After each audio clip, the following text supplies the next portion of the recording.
महात्मा बुद्ध और भिखारी। एक बार महात्मा बुद्ध एक गांव में अपने शिष्यों सहित घने पेड़ की छांव के नीचे बैठे थे।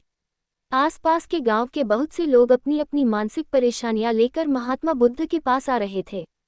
महात्मा बुद्ध उन सब की मानसिक परेशानियों का समाधान देते। सब लोग खुशी खुशी अपनी समस्याओं का समाधान पाकर वहां से लौट रहे थे। वहीं से कुछ दूर बैठा एक दुखी भिखारी खुद की किस्मत को कोसता हुआ बुद्ध के पास जाने वाले लोगों को देखकर ये सोचने लगा कि अभी कुछ देर पहले तो ये लोग दुखी मन से मुंह लटकाए उन महात्मा के पास गए थे, और अब इतना खुश होकर कैसे वापस लौट रहे हैं। आखिर माजरा क्या है? जरा मैं भी जाकर देखूं कि वो महात्मा ऐसा कौन सा खजाना बांट रहा है इन लोगों को, जो इनके चेहरे खुशी से लाल हो गए। ज्ञान से भरी बुद्धा मॉरल स्टोरी। सब वो दुखी भिखारी कुछ नजदीक गया तो उसने देखा कि ये महात्मा तो लोगों को प्रवचन देकर लोगों के दैख का निवारण कर रहे हैं। ये देखकर भिखारी के मन में भी तीव्र इच्छा हुई कि क्यों ना मैं भी अपना दैख इन महात्मा को बता दूं।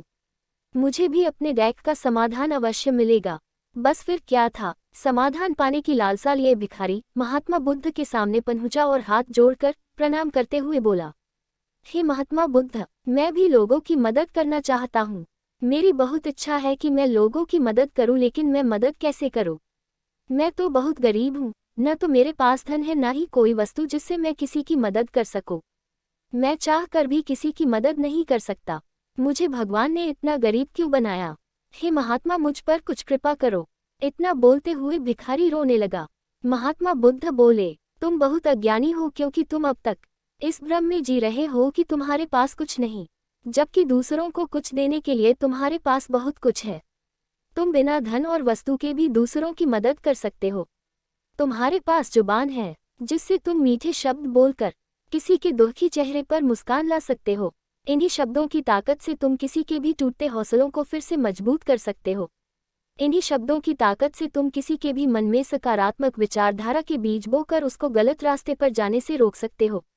तुम्हारे पास 2 हाथ हैं जिससे तुम किसी भी कमजोर और लाचार की मदद कर सकते हो।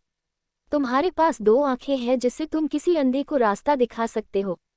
तुम किसी के लिए दुआ कर सकते हो सकता है तुम्हारी दुआ से किसी के बिगड़े काम फिर से बन जाए।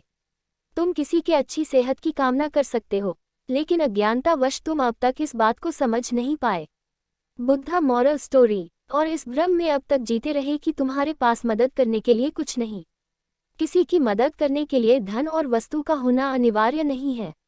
बिना धन और वस्तु के भी हम कई प्रकार से लोगों की मदद कर सकते हैं। महात्मा बुद्ध के ज्ञान भरे इन सुंदर वचनों को सुन भिखारी के चेहरे पर मुस्कान आ गई और वो खुशी से झूमता हुआ वहां से चला गया। इस स्टोरी से हमने क्या सीखा? तो देखा दोस्तों, महात्मा बुद्ध के इन बातों से कितना सुंदर ज्ञान जानने को मिला। आज के समय में ऐसे ही बहुत से लोग हैं जो यही सोच सोच कर दुखी होते रहते हैं कि मेरे पास ये नहीं वो नहीं, बल्कि जो है उसी में संतोष करना सीखो और बिना किसी मतलब के लोगों की मदद करो। इन्हीं से आपको परम सुख की प्राप्ति होगी। दोस्तों, यदि ये वीडियो आपको अच्छी लगी हो तो चैनल को लाइक शेयर सब्सक्राइब जरूर करें।